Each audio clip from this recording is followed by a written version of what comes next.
Hi, Mamta. Welcome to this series of conversations where, as you know, we get women achievers who we call women trailblazers to share the stories of their lives with us, to tell us about their challenges, struggles, ups and downs, successes. I mean, what's the journey been like so far? And the idea being to inspire other women, to get out of whatever is holding them back and try and realize their full potential. And eventually, we want to build a community of women who are there to support and empower each other, inspire each other, and be there for each other. So, welcome to the show. Thank you so much, Sangeeta. I'm totally delighted to be here. I follow the work that you do. I think you're a huge inspiration. And I love the way that you're bringing a community of women together. I can't find a better place for us as women to learn from each other. So thank you for the wonderful work you're doing. Delighted to be on this. Thank you. Thank you so much. All right. So, let's get started. And the icebreaker, tell us a little bit about yourself, your early life, your childhood. Well, my childhood, I come from a close-knit nuclear family. I was born and raised in Bangalore, so I'm a Bangalore girl. Mm-hmm. Lived forever till I moved out after my MBA. My parents, my father's an engineer, my mother's a doctor. I have a younger brother. So that was my early life. Very close knit family, very progressive parents Mm-hmm. who encouraged me to do whatever I wanted to do, be fearless and bold. And that was quite different, right? My mother's been working. She continued to do her studies even as I was studying with the full support of my father. And Mm-hmm. my younger brother and I are very close. So it was a very different kind of upbringing that you would probably expect from, way back in the 80s, from a general trend of society. Mm-hmm. It's not just that education was encouraged or that we were expected to have careers of our own, but I mean, the alternative wasn't even an option or something that came to our mind, right? Okay. So that was one different thing. And all around me, there was always this little bit of the number of women who were working was still not very high. I would say all my classmates, mothers in school, they were mostly housewives, homemakers. Uh, so that was a general thing. And even in my, parents' friend circle. Mm-hmm. So the respect that I saw my mother got as a doctor, Mm-hmm. right? The regard, the respect, and the exposure that she had was quite incredible. So I think that was one of the first, moments of inspiration from me. And across all around me, from my mother's sisters, they were all highly educated professors working in governments. That was a very influential factor for what I chose to do later on. And then, of Mm-hmm. course, I moved. I did my engineering. I did my MBA from IIM Calcutta. I met my husband over there. We got married. Then I've been in Delhi ever since. So it's been a very interesting journey, I would say. Not without its challenges, Of but I'm very course. Of grateful course. where I've been. Okay. So I guess with that kind of a background and upbringing, working for you, I mean, going out to work was, of course, a given. There was never any other way of being, I guess, right? Yep, yep. So ever since that, you've been doing this, right? So a little bit about your career trajectory. How did you start and where did you start and how did you choose to be what you are today? I can tell you very honestly that a lot of it was very unplanned. As I was Okay. growing up, there were a lot of people who were in government services, IRS, IAS, IFS kind of thing. So my parents always found that I was very resourceful, good at kind of organizing, administrative. So they kept, saying, why don't you pursue a career? But Hmm. at that time, when I was growing up, of course, it was either, you had three fields: art, science, commerce. If you took science, you went engineering or medicine. I Hmm. saw the amount of, commitment that it required to pursue medicine. And I know that that was not an area that I was so committed to, nor was I so interested. So it was almost by elimination I took up engineering. Then it was, do I want to continue in this field? Not particularly. That's when Hmm. I decided to give my CAT exams because I saw some senior of mine who I was very impressed with, who, he said he was doing his MBA, and I was like, okay, let's try that. And Hmm. got my tail off, got into that. And then it was more about within that, what were the choices available. And it's almost, I think, I can't say it was very well planned with, some target that was set. It was just about how do I realize the best of my potential, what looks interesting to me for the next, foreseeable future. And that future could be 5 years, it could be 10 years, things like that. And Hmm. just make the most of whatever was there and the opportunities that came my way. So I started off what I thought, I really liked marketing and general management, more strategy and marketing. So I started off in that. My first few breaks were in marketing. Didn't really like them all that much. Hmm. But I think my true career started in a place called Quadra Advisory, which was a strategic marketing firm. It Okay. was headed by the Don of marketing in those days called Shunu Sen. He had Yeah. been with Unilever, he'd launched Literal and a whole Surf, Lalitaji, all those brands and ads and all, done a lot of Yeah. work. Very inspiring. Hmm. That was also the first time I had, working in consulting organization, albeit a little small, with a lot of women and a lot of actually role models for me to Okay. look up to. So Hmm. that's how it started. Then I moved into Wipro, spent a lot of time over there. Then moved to EY, Ernst and Young, where I've been now for 14 years. I think in all of those, I've had multiple role changes, multiple job rotations. But the one thing has always been strategy element has always been part of whatever I've done, Okay. whether it is in running initiatives, implementing strategy for the firm internally, or just picking up. But it's always been multiple roles, and Hmm. that's been fantastic learning for me, and also constantly reinventing yourself. So Yes. in I think that's Ernst very in important. EY, what I do currently is I lead business consulting for global services as a partner. I lead a cross-functional, a team across the globe, and the Hmm. kind of exposure that I've got and the learning and the things that I do, it's been very interesting. Having said that, there are new things that keep coming up in the horizon. You have to Yeah. constantly Yeah. keep I'm sure. reinventing yourself, learning new things. So that's been a constant, I think, steady factor. Pick up something new, deliver on it every 3 years almost. So it's been a very interesting journey. And I think that's very interesting what you said about reinventing yourself. I think that is very important. I mean, as we go along in life, we can't have everything planned, but yes, you grow and evolve along the way and you reinvent yourself. That I think is very, very important. Okay. So something about the challenges that you may have faced as an individual and then as a woman.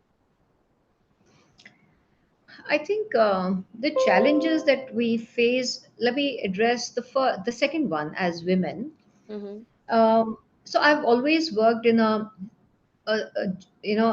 skewed environment where there've always been more men, whether it's engineering, whether it is MBA, the B school on work. So I think early on, the one learning I had, and in those environments which is high pressure, extremely competitive, there Mm-hmm. is no gender mentality that comes in. So it's gender agnostic. Either you're good or you're not.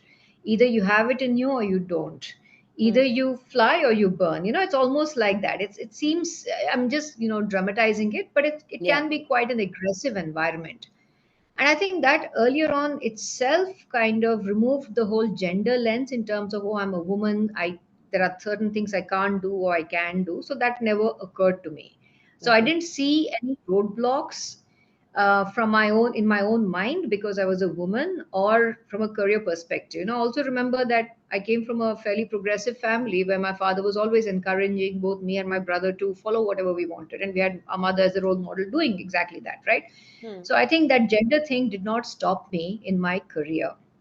Um, but the challenges typically what I've seen is comes from our own self-limiting beliefs, Hmm. right? That there's a sense that, oh, am I good enough for this? Do I need to seek permission? The moment you ask for permission, or if you feel that you have to seek permission, there'll be 100 people who are ready to give you or take on the responsibility of the role to give you permission, right? Yes, of So, course. and I think I've seen that there's a bit of an imposter syndrome that, it's widely talked about. Yeah. So I Yeah. think the self-limiting belief is the one that really comes in the way as women, I feel, and those probably might have been early challenges. For me, the early challenges were, or the challenge that I've faced in my career typically have been not finding the role where I was able to deliver my full potential. Hmm. And then I've had some of those in my career. In a 25-year career, you will always have some roles that you don't like, Of course. mistakes that you've made. And of course, I've made all of them, right? Gotten into a role for money, perhaps because it sounded attractive. There was more Mm, money without weighing. And there are certain stages in your life where that is also important. But very quickly, I've learned, and very early on, that when money is an important factor, but mm, weigh all the pros and cons early on before you take on a role. Some of mm, my best learnings have been when I've taken a a pay cut or a mhm, level cut. That has been the best experience. So I mm, think it's the challenges have been about getting into a role that was not really meant to leverage the full potential that I had, something which always underplays. So there's you do less, you'll never be happy when you do less than what you are expected, that's what your potential is, I think. And trying to deal with some things like that in a more mature way, I think those were learning. So those have been some of the challenges. I can't say that uh, it's even in the work environment, you never felt that, I mean, you're part of the corporate world, so you never felt that, you were being targeted or you were being made to do something or not given an opportunity because you're a woman. No, I did not feel that. And I think because very early on, whenever I've joined, I was very clear about, do I want a job or do I want a career? I was always very clear that I wanted a career, right? Okay. And for me, look, I'm not saying it doesn't exist, or maybe I've seen it, but the way I've played my career also is about, entirely on capability, right? Am I being targeted on something even when I was pregnant and I came back from maternity leave? In fact, one of the roles that I got was when I was in my second trimester. Hmm. And the self limiting belief that I had was, this is a new role, requires new skills. I Okay. may as well be very upfront and saying, are you sure you want to hire me into this new role? It was an internal rotation, but a very high pressure one. Hmm. And I went to my boss then and said, I'm pregnant and, you should know before Yeah, you yeah, hire me. So he said, yeah, but it's not like you're not coming back, right? You'll work now, you'll go on your maternity leave, and then you'll come back. yeah. So for me, that was an aha moment. I had made such a big deal. Oh my God, people will not want to hire me. They didn't see it like that, Hmm. right? And so that was one area where I thought it was just, you know, there was no difference. Okay. The whole thing was, in my mind, I had made this whole thing, oh, it's a big deal. It wasn't. People get pregnant, they go on maternity, they'll come back. And I Hmm. came back to my exact same role, delivered on the exact same responsibilities, right? And I think the one thing that did help was I invested a lot in my career, Sangeeta, whether it was in learning, whether it was in delivering to what I did, right? Hmm. And not letting the gender lens kind of, blind me. Okay. So no one ever thought of, oh, there's a woman's role and she's going to come back and she's not going to be able to deliver or anything like that, right? So I Mm-hmm. think it says a lot about how seriously I took my career and how mature the organization was. Now, in every organization, you'll always find people who, who operate in a different level. But Mm-hmm. fortunately for me, the organizations that I work with have been very high on, gender equality, making sure that there's no unconscious bias. And when we see it, we weed it out. So that's been a blessing. But I've never been stopped because of my career. But I can say two things. I have not taken on certain roles because of a stage in my life, Yeah, yeah. right? Either my child was very young, but that was my personal Yes, choice, it's a or matter of certain choice. roles which I thought would keep me away, or which were not, if I wanted to move, right? It was all my personal choice. Yeah, yeah, Everything was offered to me. It is my choice that I chose not to follow a particular path because for me, there were other things at play, yeah. right? But I So can't we say have to, that there was a discrimination. yeah. So I guess one has to know what to do when, prioritize. That's important. And also, I think somewhere we only teach the world how to treat us. That's If right. you, Bang right? on. Yeah. Yeah, yeah. So I Yeah. guess, so And I we, think it's also about education. How do we treat ourselves? How do we treat our career? And how do we treat our colleagues? How do we sensitize them? It's, I think, the one very important thing that I oftentimes think, what is it as from a career? How are we modeling it? Because if you want a career, I believe that you really need to invest, whether it's yes, of course, reinvention, whether for it's sure. studying, whether it's making time. and not expect everything to be on status quo and give it and then expect the same level. I mean, a job is a job. It's different. It puts, Yes. it's short term. It could be transactional.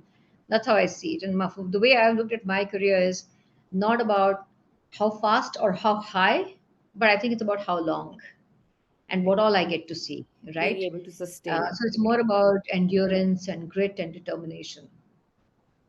All right.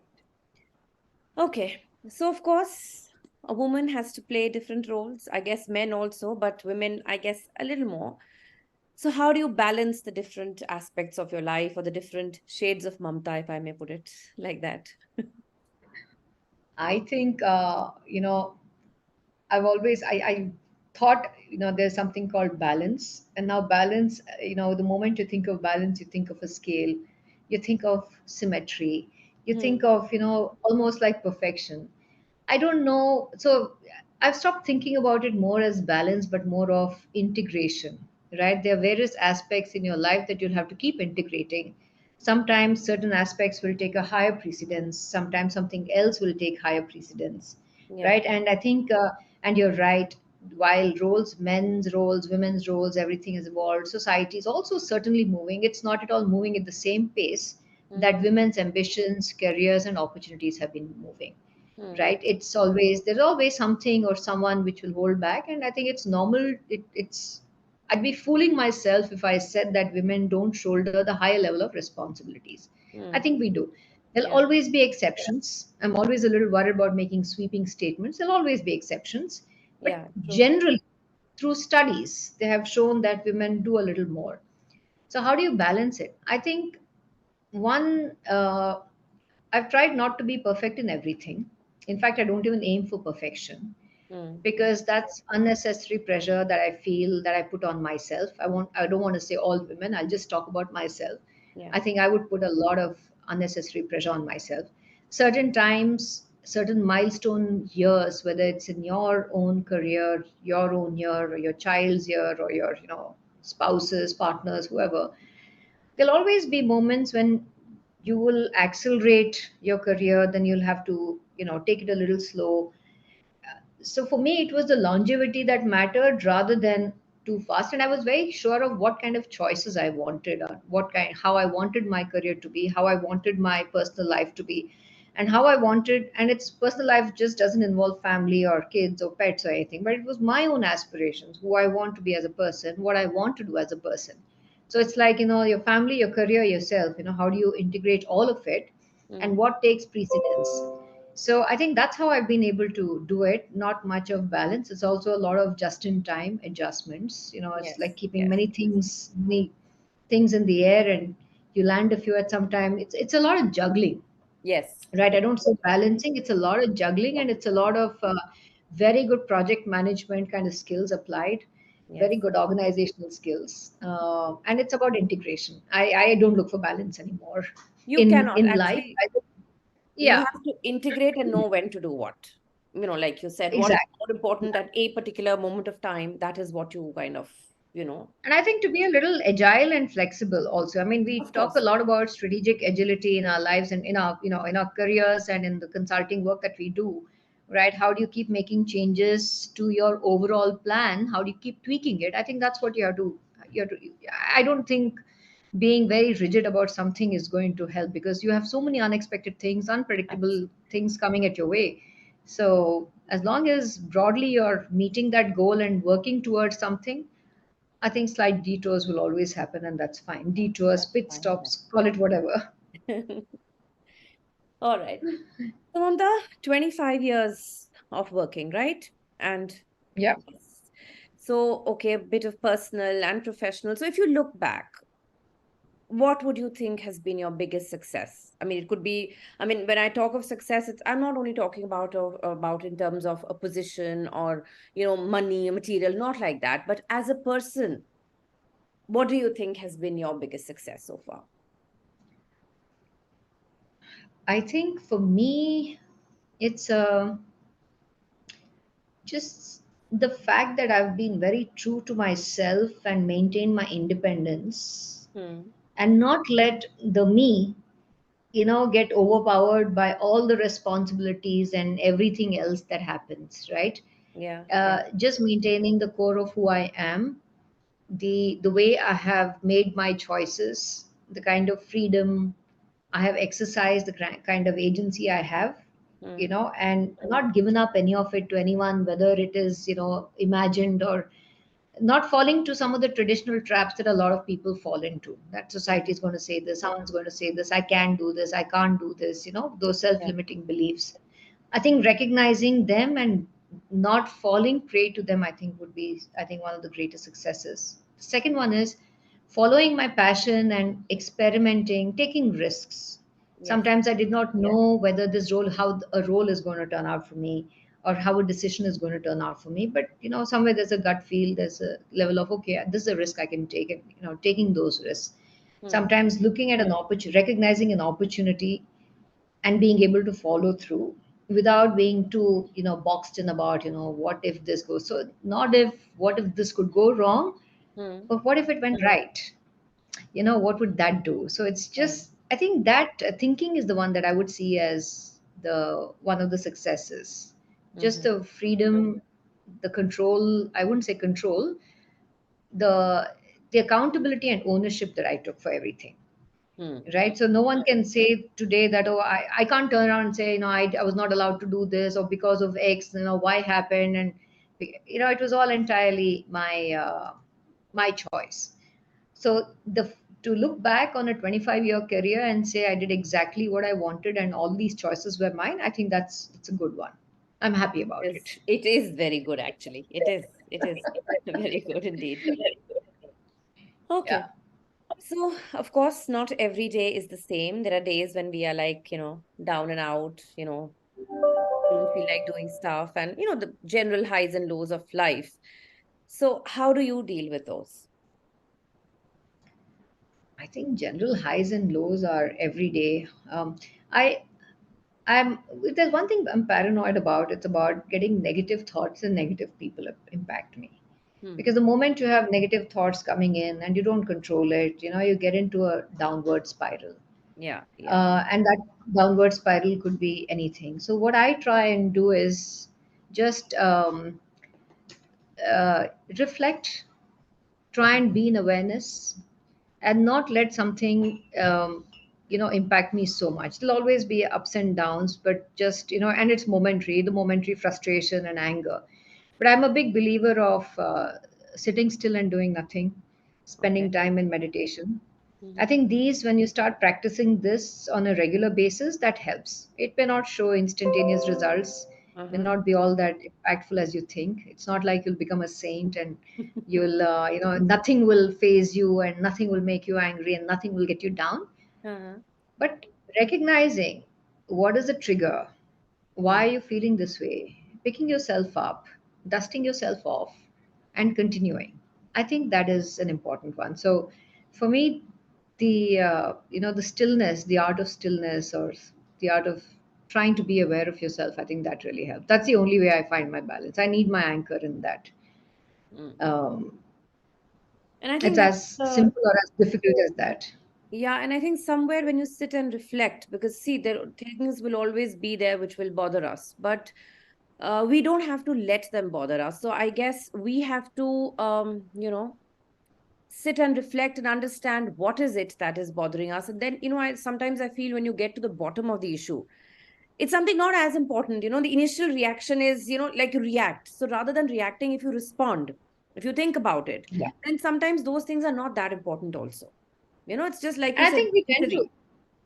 we tend to overthink also as Yes, humans. I yes. think we tend to overthink, right? And it'll be something very inconsequential material, the other person has not even meant it in a particular way, Yeah. or hasn't even thought about it like that, and here we are agonizing about things that could go wrong, and step 1, step 2 leading to step 8 and 10, and a Yeah. disastrous outcome at the end of it, right?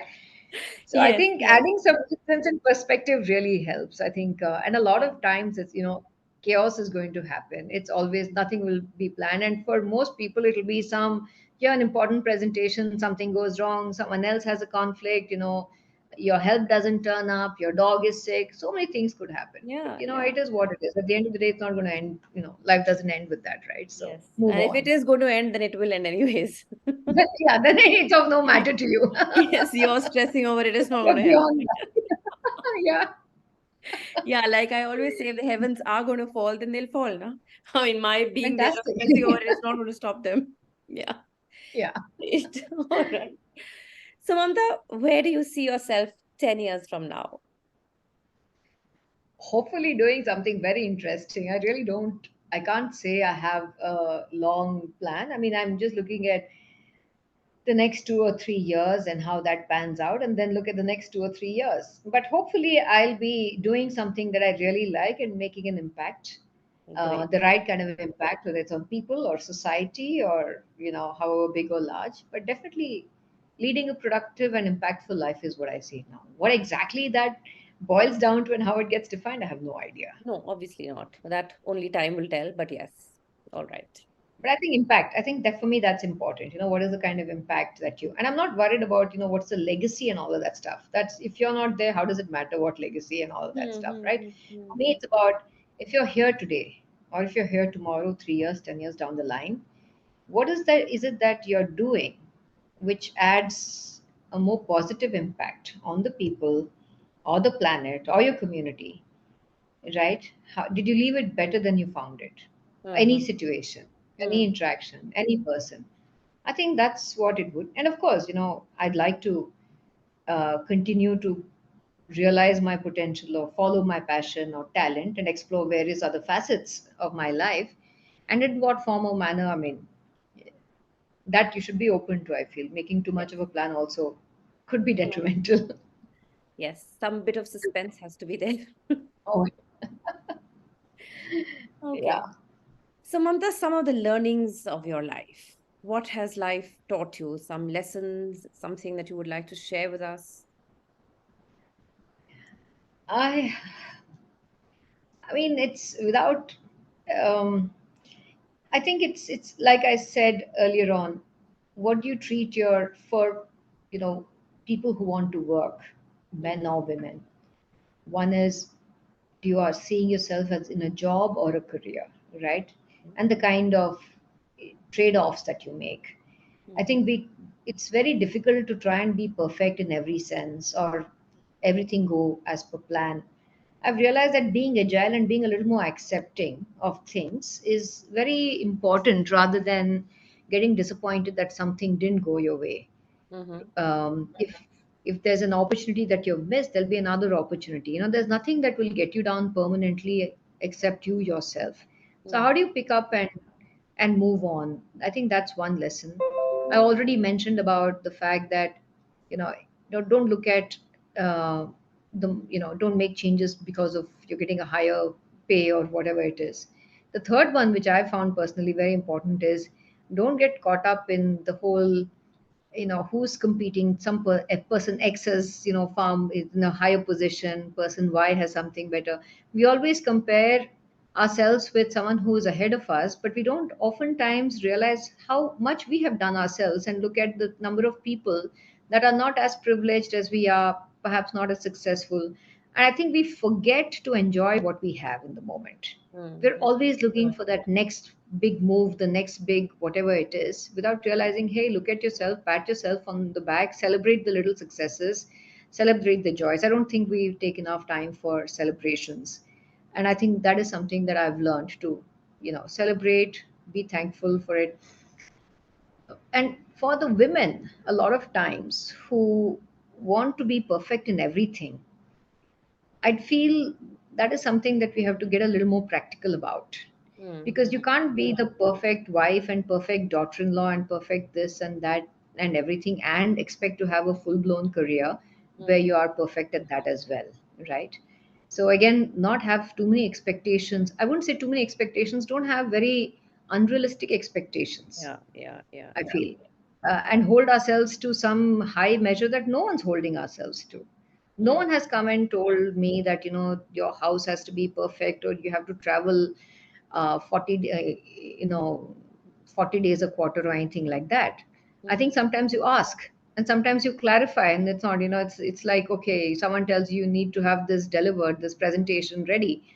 Ask, when do you need it? We imagine it has to be done today, yesterday, in the next 24 hours, and no, Mm-hmm. we're I think asking questions is a very important thing. Saying you don't know is very important as well. Yeah, Asking for help is also very important. I would always say ask for help. yeah. And I think it shows a certain level of maturity and self awareness. A lot of young people I know are very hesitant to ask for help. They feel it's going to diminish their view of, the boss's view of how they're seen as, Mm. how capable they are. But it's not that at all, right? Yeah, Asking for help shows that, you're not waiting until the last minute to goof up things. So asking for absolutely. help, having realistic expectations. Don't wait till you're perfect to do everything. Sometimes it's learning on the go. No one's perfect in everything, right? If you're asked for, and then not, I think, give ourselves more credit. We are way smarter than we give ourselves credit to. And I Mm-hmm. think we should recognize that and take on the opportunities. A lot of times we hold ourselves back from opportunity because you want to be perfect. You Yeah. think, why am I being called for this? I don't know about the subject. Maybe it's not the subject. Maybe it's a leadership skill. Mm. Maybe it's your view of the organization. Maybe it is your ability to connect and network and drive things and get things done with a team under you. Mm. So no, those were some of the things that I've learned in my own career. Right, when I've asked to take on a new role, it was not because I was good at that subject matter, the technical Mm. bit. There are other reasons. It would be the leadership. It would be the ability to set up something, the ability to set up a business, scale, incubate, things like that. So Yeah. not look at things equally. Moving on to the next question. So, you're a successful woman, you've done well for yourself in terms of your career, personal life, all of that, you're financially independent. So, we do live in a world where, we are slightly more biased towards the other gender. I mean, patriarchy is still a part of our lives, no matter what we believe or what we do. So, if we look at it from that lens, how do you think the world perceives or looks at successful women? I would say, hopefully, in a nice, positive way, in a nice, welcoming way. Yeah. But I think there's still, I think people in the corporate world, in the upper, I would like to think that, I think the whole bias and things like that are coming down. But I think there are still pockets, realities, there's still pockets of, there's still many, many pockets where, women working, stepping out, controlling their own destiny. I don't think that's, there at all in many parts of the world, and definitely in many parts of our own society. Mm-hmm. This is something that I really wonder, Sangeeta. Sometimes I wonder if we allowed ourselves, we maybe sometimes it's self-created. If you take the example of many, many times when women give up the career, right? Mm-hmm. And I'll just speak about it in the career context. Yeah. Um, why do we give up so quickly? And like the first thing that goes, gets sacrificed is a woman's career, right? Whenever it's a difficult choice. Yes. And is it really the choice of the woman, is the choice of society? We are sometimes offer ourselves as lambs, sacrificial lambs. So it's a very binary state. It's either Mm. we want everything and have a strong career, or we give up everything. And and again, it's a personal choice. I'm very careful about it. If it's a personal choice, it is fine. If it is a choice that is thrust upon you as your choice, I think we have to question ourselves. And Mm. again, like I said, if you look at the number of women, at the lower, at the more junior positions, it's 50-50, and then it starts to dwindle as Yeah. women rise. Mm. And that's a problem across the world. It's not just India, it's across the world. True.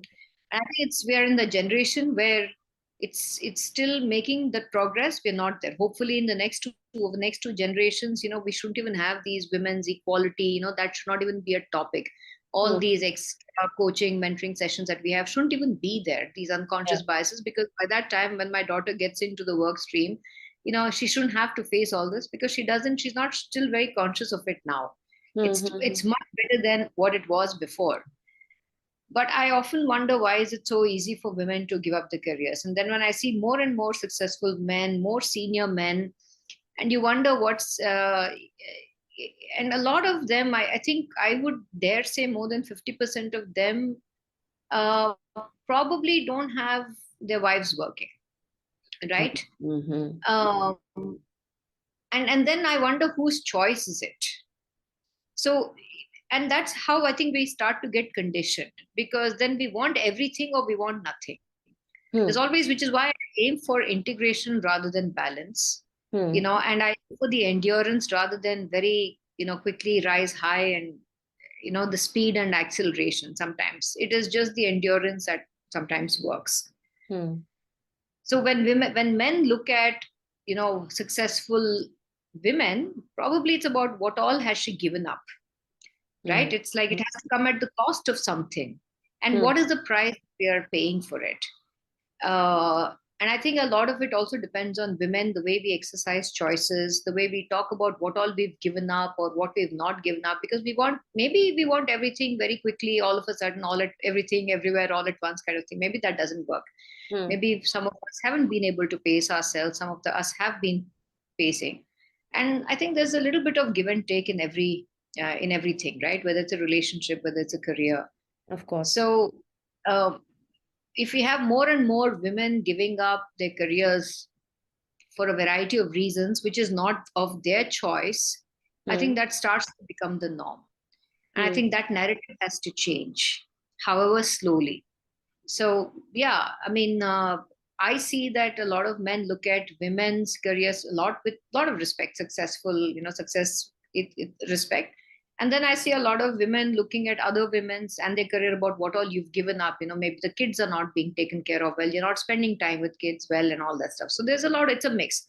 I can't say that, it's a gender thing, but overall, I feel that women need to perhaps, assert their own choices better and make it their choice. Be comfortable with whatever choice. We choose to be successful in whatever way, then be proud of it. Don't Yeah. necessarily have to bring down one versus the other, as long as the choice is yours. Personally, I feel that for, the way there was always a choice of, I can always give up, and a lot of women do, and that's fine. I know a lot of friends, very dear friends, for a variety of reasons. As long as it's their choice, it's fine. The way I've seen it is, if it has to be an equal partnership and we are looking at equality, it should be equal in every way.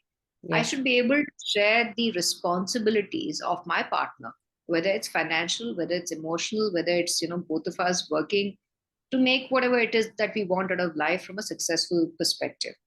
Otherwise, I think the load gets too skewed on one, Yeah. right? Yeah. And in today's world, it's very important for, I feel, both people to be financially savvy and financially stable and financially independent also. You Hmm. never know how life turns out. I've Yeah. seen lots Yeah. of, areas where women are delegating or relegating everything to their better halves, or, their partners or spouses or whoever, on the financial matter. And when something happens, a lot of them don't even know what's happening. Hmm. Hmm. Hmm. Hmm. That's one. Second, there's too much burden on one person if they're shouldering all the responsibilities, either of the career or the home. Hmm. And Hmm. that becomes a sort of resentment and bitterness that starts to Yes. creep in. Yes. The Correct. load, the burden is very high. I mean, looking after a home is extremely stressful. Yeah. Being Yeah. the sole running of the home is extremely stressful. Sole running of a career is also extremely, stressful. I think there should be a balance. So I really don't know how anyone looks at a career woman, about, or successful women, whether they're writers, whether they're artists, they're, dancers or whatever, as long if they've got a certain amount of success and fame, I think it's very individual. There are people who are misogynistic and look at it and, in a very, she must be failing at everything else to be successful in one. Yeah. Yeah. Yeah. Yeah. Yeah. Everything comes at the cost of everything else. And then there'll be people who are like, yeah, I mean, if you've grown up with successful women all around, it's the most normal thing. It's the most normal thing. Yeah. That's And if true you've grown actually. up, yeah, and if you've grown up having leaders who are both men and women, have equal exposure, and that also becomes normal. It becomes a template for, how you want to see your own children. And Yeah. today, I think everyone wants to see their children being happy, independent, and successful, and however you define success. Yeah. Yeah. Yeah. I So agree. I think the responsibility is on all of us, the way we play the success and how much what cost we pay, And Yes. if you pay a particular cost for that success, then you should be happy. It's your choice, right? I think so. Yeah, Finally, but I think it boils provided to it is your your choice. choice. Provided it is your choice. And sometimes, you may not be forced, but it is kind of implied that if, one of us has to do it, then it has to be the woman. So sometimes it is more of, something that's implied rather than, being told expressly That's that you have to do it. So that, I think. that is true, and I think that's where uh, I think a lot of things matter: education, awareness, the Yeah, reason yeah. why you are.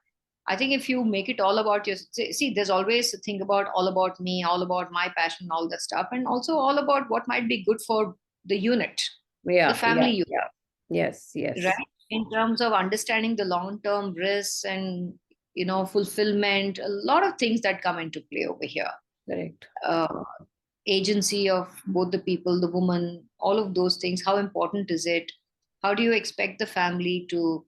How do you educate and take the family? It takes a village to raise a child. They say Yes. it also takes a village to, allow, or again, I'm hesitant to use the word allow. How do we manage our career so that it's not at the exclusion of everything else?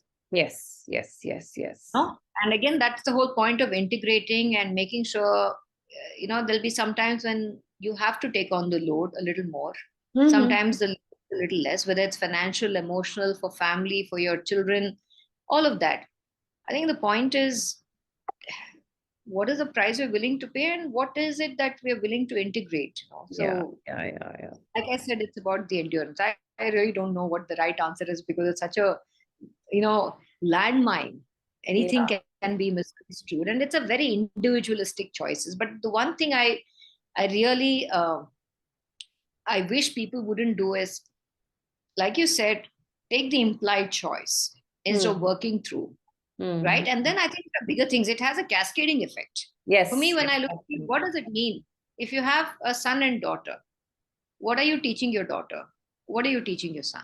Yeah, correct. This is also the learning. They're going to learn from the family unit, or the circle that's around them. What does that circle say about the choices you make, about how progressive you are, what you are allowing each other to do? Yeah. Whether women are constantly asking for permission, even if no one's giving them permission, they're asking somebody for validation, they're asking Mm-hmm. someone to boost their self-confidence. Then what does it do for the daughters, right? So then again, the whole generation, the cycle repeats itself, and we will continue to have these extra oversight Yeah, yeah, across yeah. many generations to come. So I think that is also somewhere that's played up, right? If I stop, my mother did her MD. Now I couldn't just stop with the graduation. Hmm, hmm, hmm, hmm.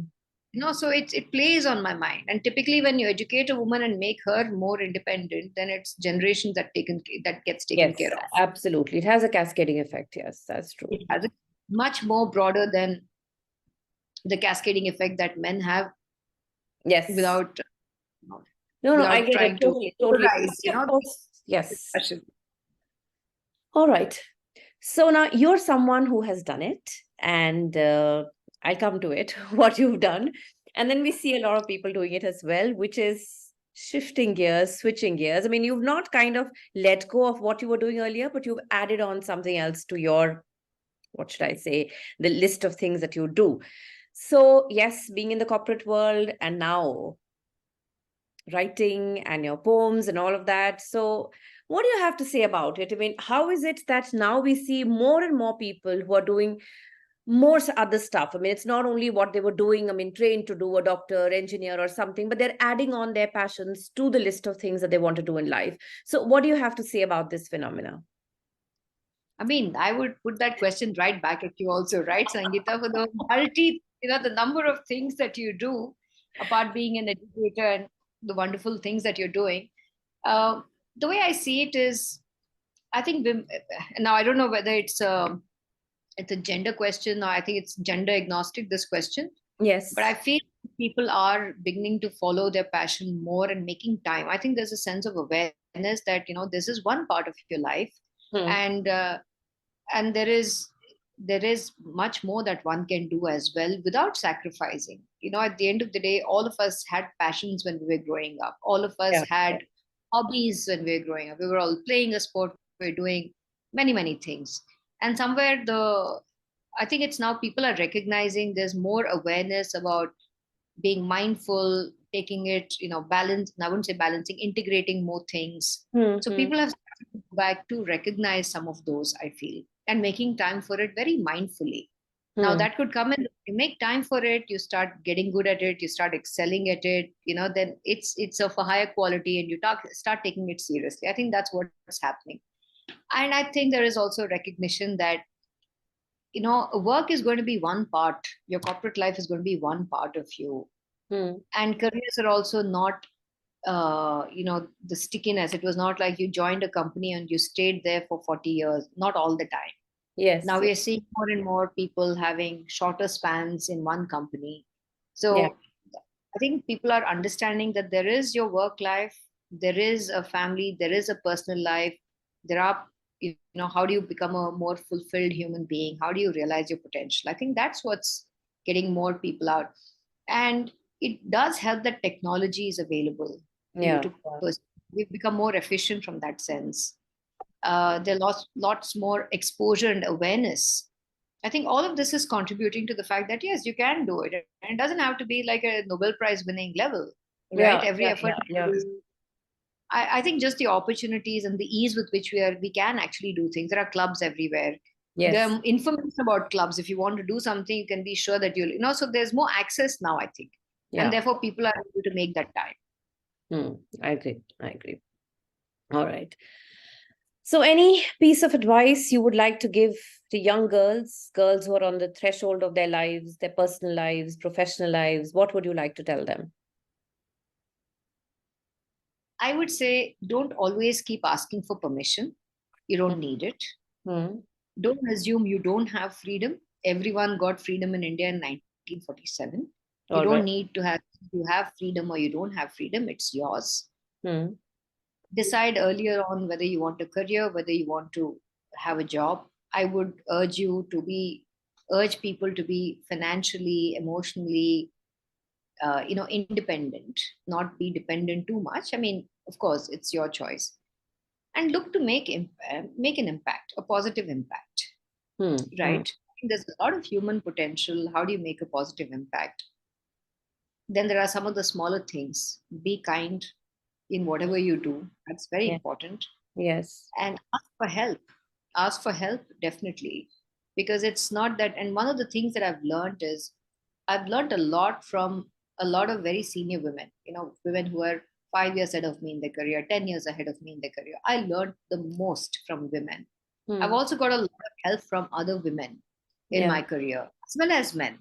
But Hmm. equally, I learned from women because everyone goes through the same journey, whether it's in the US, whether it's in UK, whether it's over here. Hmm. The nuances may be different, but the Yeah. expectations are still the same.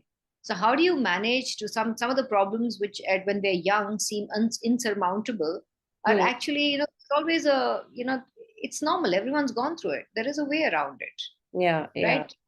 On any of the journeys that you are on. So ask for help, speak to people, have a group of friends, and I think integrate everything. Don't do one towards the exclusion of the other, is what I would say. I mean, all of them sound very, very simple, but I think sometimes we overcomplicate it. Sometimes it's a very simple thing that you Hmm. need to do, but practice it with consistency. Yeah. I Yeah. think that, but I would definitely say to all the young women, don't let gender get into the way, Hmm. right?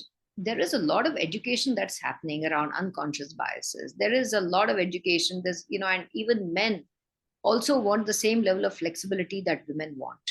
Men Hmm. are also looking at, hopefully women also having careers, Hmm. Hmm. Hmm. right? Equally. So it's not like it's a big, bad, mean world out there. There are enough supporters. There'll always be naysayers, but now there's a good, set of supporters also who are looking at an equal world, a better world. So Yeah. make use of it is what I would say, and don't color everything with under a gender lens. Hmm. At the end of it, it also boils down to capability. It also boils down to how much you invest in your career, how much you reinvent yourself, how you follow your passion, and what kind of an impact that you keep making, and how relevant you stay. So I think that relevance, every 3 years, some things will change, and with technology, it's every 6 months. So Yeah. how are you keeping pace with all of it? I think that's very important. That's what I tell, youngsters entering the world of work. Hmm. Hmm. And of course, I think for girls, something like financial and emotional independence also. You don't have to be dependent on others. Like, while you don't color everything with the gender lens, but at the same time, I mean, you can't also be dependent on others. Somewhere you have to find a way to exist on your own, to survive on your own also. Yeah. I think that is there for everyone, Yes, right? And I yes. think, But yeah, you're right. men have always been doing it. So for women, in that sense, that still, girls sometimes feel that I have a choice. While you do have a choice, I think it's not very smart to exercise that choice. I mean, become independent. That's what I feel. I think independence in your, or even if you're not, look, I mean, I think it's a very personal thing around whether you want to have a career, don't want to have a career. But the choice should be yours. And I think here it matters who you know, what kind of people, how do you educate, how much you stand up for yourself, and how much you, because all of these are sometimes exhausting battles, right? They can take out a lot from you. So I think you also have to look at, what are you fighting for? And what are you not fighting for? What are you accepting? Because then you accept a lot of stuff and that becomes like your routine. It's one, it's the next, and all of that. So I think I would strongly, I've urged my daughter, have a career, be financially independent, follow your dreams. Now, Yes. where those dreams lead to, what kind of financial independence she gets, that's different. Yes, yes, And yes. it's I agree. for some people, it's a lot, No, no, that depending of on the course. lifestyle you want to have. And for some people, it's just enough to, have the agency and the ability to make choices and decisions for themselves. Yeah, yeah, yeah. I think as long as you're able to make those decisions and choices, and if you're in control of your life and you can make decisions for yourself, I think that's a big one. Yeah, yeah. Right. And may mean have a career, that may mean don't have a career, that may mean be financially independent, that may mean have the trust of somebody. I don't know what it is, but But I yeah. think the choice should be yours. The accountability, you should be accountable for your life and your choices in today's world. And I think as people are also getting more exposure, more awareness, and progressing, and in societies, in the larger cities, more education, more literate, I think I would hope for that. So tell me something. We hear a lot of this. I don't agree, but your viewpoint. You think a woman is a woman's worst enemy? I don't think so at all. I don't think a woman is a woman's worst enemy. A woman's worst enemy is her own self-limiting belief, her own need for seeking validation, her own need for seeking permission. And I think it can, and your enemy can be your own self. It could be your worst enemy. It could be a man or a woman. So I don't think it's a woman is a woman's worst enemy at all. I found some of the best helps or the best guidance coming from women in my career as well as in my personal life. In my career, I've had very, very good bosses, women that I've worked with, I've looked up to, who've taught me a lot, who've mentored, sponsored me. We say women are oftentimes overcoached, over mentored, but under sponsored, right? So having that strong sense of sponsorship. So I have not found that, and that's what I would do paying it forward. I think it where the tendency is you don't invest all that much in your career, you don't do a lot, and then you expect the same benefits or expect to be on the same trajectory that someone else who's invested a lot in the career to be, right? And then if you're not putting in the effort, you say, oh, it's because I'm a woman or it's a gender issue. I think that's incorrect. I think if you are, as long as you're looking at it as a long-term serious perspective, and it takes a lot, right? You have to keep constantly reinventing yourself. So I don't think so at all. But I found enough people, women that I did not like, and enough men that I did not like. Enough of them who were, who tried to scuttle me. No, so I don't think it's a gender thing. Okay. Though I can tell you that, when you're younger, and especially for new parents, and if you have a young kid, sometimes there is a tendency for women to judge you.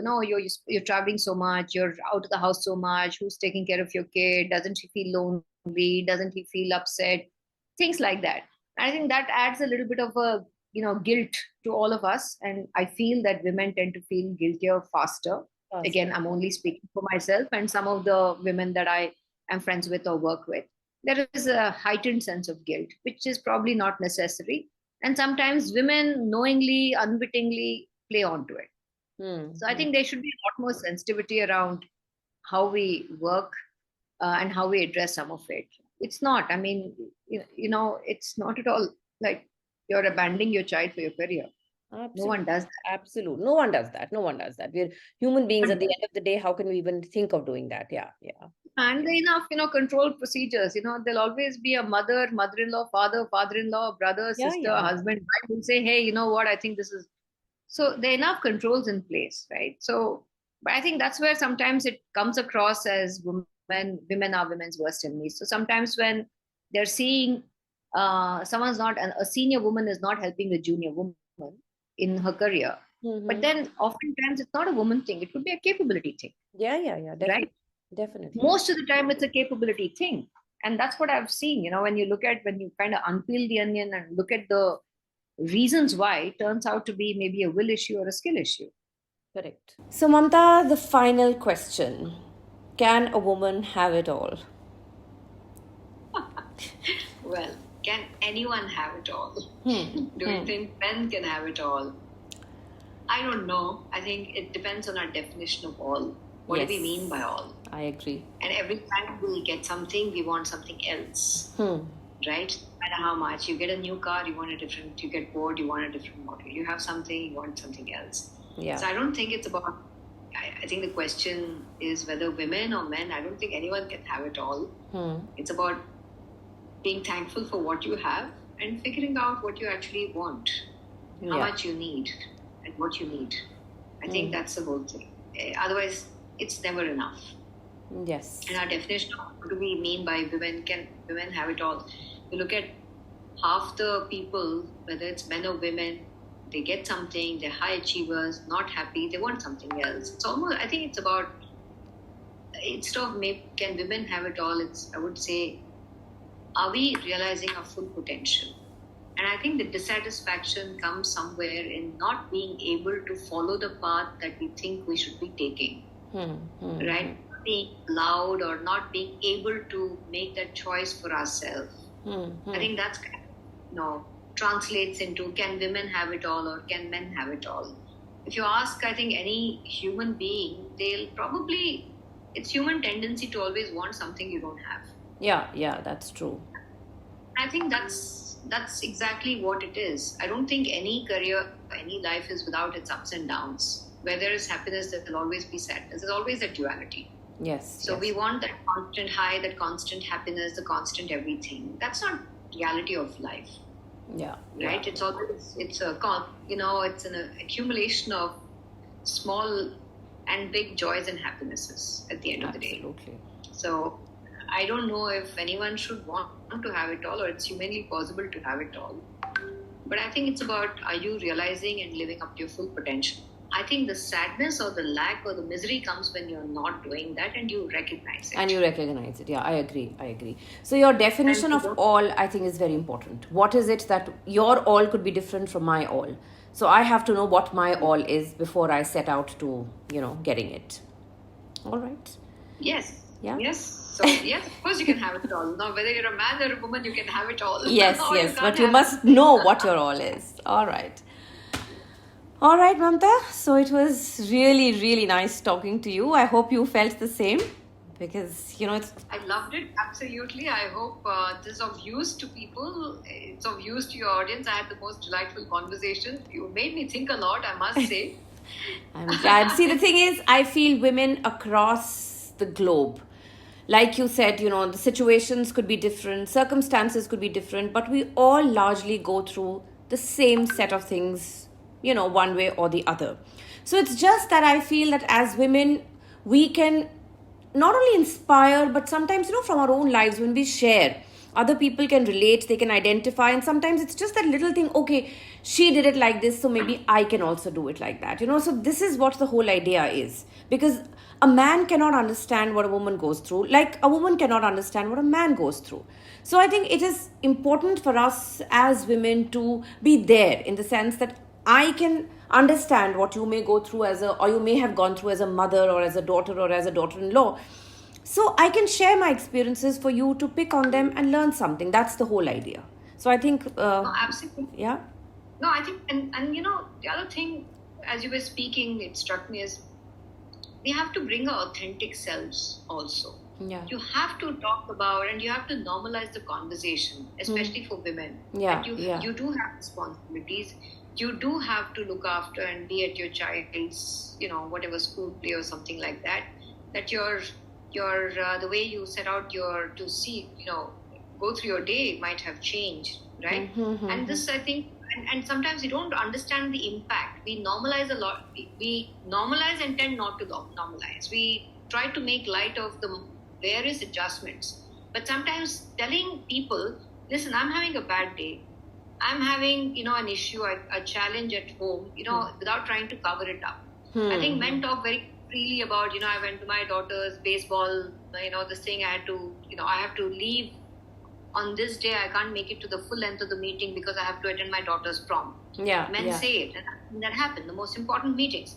But we are like trying to, be quiet about it, saying, adjust, because we don't feel that we have earned our places if we say these. Yes, but this yes. is normal. Someone This is has to normal. give birth to kids. Someone has to take care of kids. Yeah, Sometimes it's you, sometimes it's your spouse. So say it, because everyone's going through it. But when most senior women say that this is what they've gone through, it gives the courage to other women also to say, yes, it's normal. Yes, These are things that we're talking about. And I didn't realize the impact until someone told me. There was this very important meeting, and it was we had some very senior stakeholders and colleagues traveling in, and we were all next 2 days.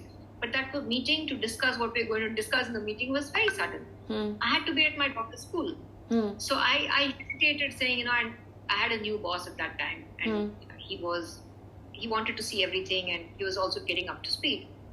And I was very hesitant. Should I say this? Should I not say it? What's he going to think of me? And I said, listen, I need to leave this meeting because I have a commitment. Now, I had overthought it so much. He said, yeah, sure, that's it. All the colleagues who were there, who I didn't realize had an impact, they say, wow, she took a stance. She said, this is important. I need to prioritize. I need to go. And they felt bolder for it, right? Yeah. And at the end of the day, I was overthinking, my God, what's he going to think? But he didn't. He's like, yeah, sure, go ahead. Sometimes it's just in our heads. It's in our heads, right? Yeah. So I think you have to make it normal to say, yes, I have a problem today. Yes, I have to be at this whatever event. Yes, I have to take care of my dog. And it's not just about kids. It's about your personal passion. Absolutely. Yes, I have to give this talk. I have to go here. I have to travel. We should make that part of it. And that's what I mean by integration. Yes, right? Integrated. Yes. It's not one for the other. Yes, absolutely. So thank you, Sangeeta. It was wonderful speaking and having this conversation. It kind of made me think a lot. So thanks very much for that. I enjoyed having you and talking to you. All right. Thanks.